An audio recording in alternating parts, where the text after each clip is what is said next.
Expliquez-nous, Nicolas, le Parlement européen est touché par un énorme scandale. 5 personnes ont été incarcérées ce week-end, dont une vice-présidente du Parlement qui est donc derrière les barreaux.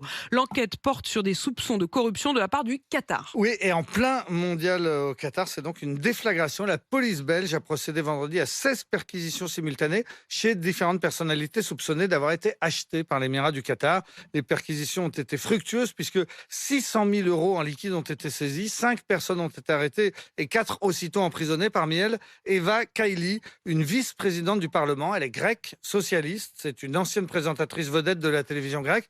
Samedi, les policiers ont obtenu le droit de faire une perquisition à son domicile à Bruxelles et bingo, ils ont encore découvert des sacs de billets. Un peu plus tard, ils ont arrêté son père au moment où il tentait de mettre à l'abri une grosse valise avec une grosse somme en liquide. Le compagnon de la députée grecque a lui aussi été arrêté. Parmi les autres mises en cause, on compte un ancien eurodéputé italien, Pier Antonio Panzeri, qui est aujourd'hui à la tête d'une association de défense des droits de l'homme. C'est inouï. Et Luca Vicentini, c'est un Italien qui se présente comme un poète, mais qui est surtout à la tête de la plus grande organisation syndicale du monde, la Fédération syndicale On internationale. leur reproche à tous d'avoir touché des pots de vin qataris. Et de gros pots de vin, si on s'en tient aux sommes qui ont déjà été saisies. Le parquet fédéral belge soupçonne le Qatar d'influencer les décisions du Parlement européen en versant des sommes d'argent conséquentes et en offrant des cadeaux de valeur. Et ça marche, puisqu'il suffit de regarder les propos récents, par exemple d'Eva Kaili, la députée grecque qui dort en prison. Le mois dernier, elle avait rencontré au Qatar le ministre du Travail et à son retour à la tribune du Parlement européen, elle avait qualifié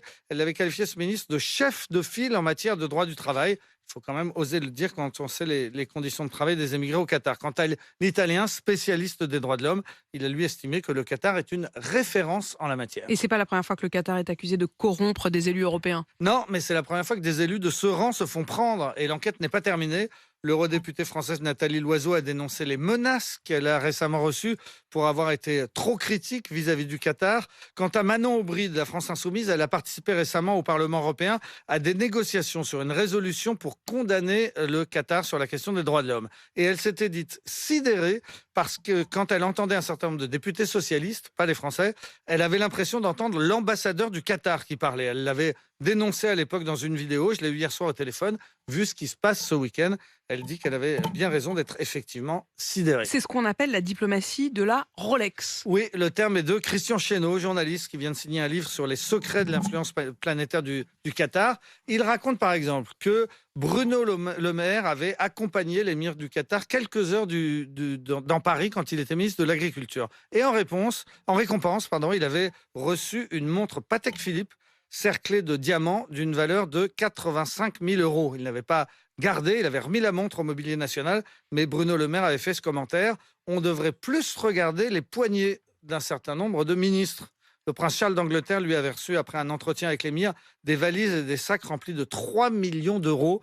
Il avait reversé cet argent à une association caritative qui avait été très surprise de recevoir un tel don en liquide. C'est encombrant de recevoir 3 millions en cash. L'ancien Premier ministre qatari, Ahmed Ben Jassen, avait une devise pour parler de tout cela. Il disait: tout s'achète si on aimait le prix, tout s'achète, mais il arrive aussi que ceux qui se font acheter finissent en prison.